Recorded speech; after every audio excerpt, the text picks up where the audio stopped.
Hello, my name is Mark Halbig. I'm a behavior support specialist with the Albuquerque Public Schools, and today's video is instructional routines in the virtual setting. And we're going to focus on two main areas, academic routines and Google Meet routines.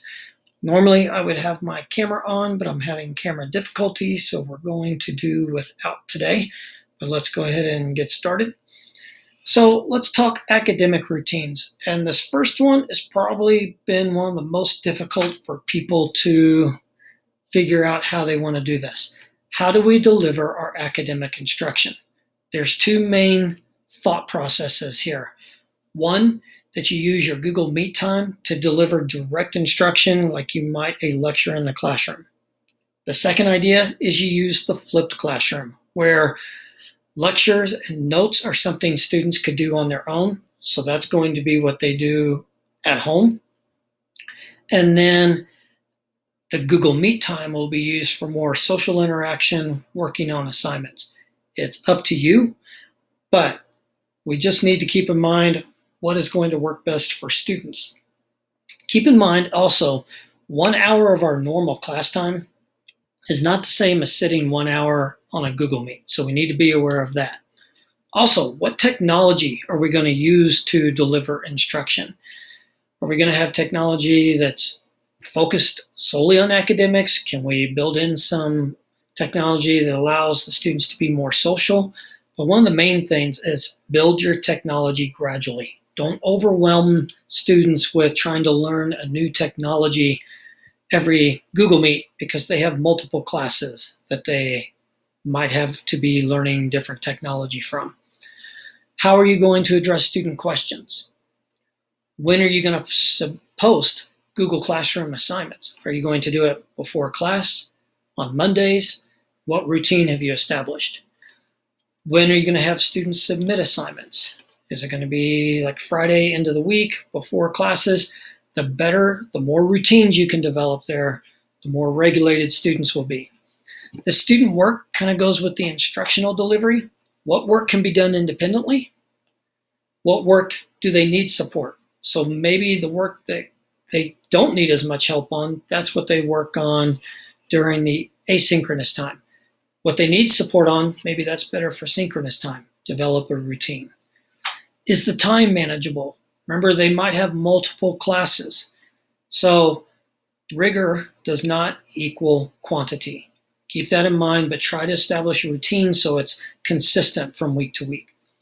What grades are you going to be count? What's their worth going to be? That's a routine. SEL instruction, relationship building.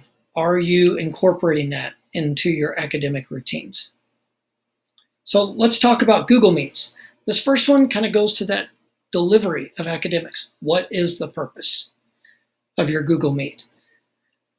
How are you posting your Google Meet information, and where are you posting it? What routines have you established? A lot of people have already addressed with students about the microphones or chat time, dress code. I highlighted cameras and recording because although the district's pretty much leaving it up to individual schools and students, you have to take into account student privacy. Student jobs, could that be routinely built into a Google Meet? You have a chat monitor, a muting monitor, a recording monitor. Make sure you're recording the session. What routines have you established for how you're going to respond to misbehavior? We have a separate video on that. Google Meet time organization. How are you chunking the time, and are you chunking it in a similar framework every day that's predictable for students? So I'm going to give you some examples of what I would do. For the instructional side, I personally would go with the recording my lectures and letting students take the notes and watch the lectures on their own time. Then I would model how to do assignments and be there during the Google Meet as if I was walking around the room to answer questions as they start the assignment. Technology, I would focus on the Google Classroom, Meet, Forms, because that would be a nice way for me to take survey information on their skills. Google Sites to communicate information for the class, and Jamboard, which is a good interactive tool. So I'd focus on those 5, and once we've kind of mastered those, then I'd move on. Surveys, that would be a big part of my instruction. Although I personally would like to record my presentations, maybe that doesn't work for students. So after a couple weeks, I'm going to survey them and see if they'd rather me do it another way. Technology skills. What do they already know? What would they like to learn? In terms of Google Meet, I would use my Google Classroom, the banner, and establish my Google Meet codes from there. I can turn them off and on and keep students from going in at unwanted times. I'd like mics muted. I may not have cameras on all the time, but I would do like routine camera checks. I would have designated chat times.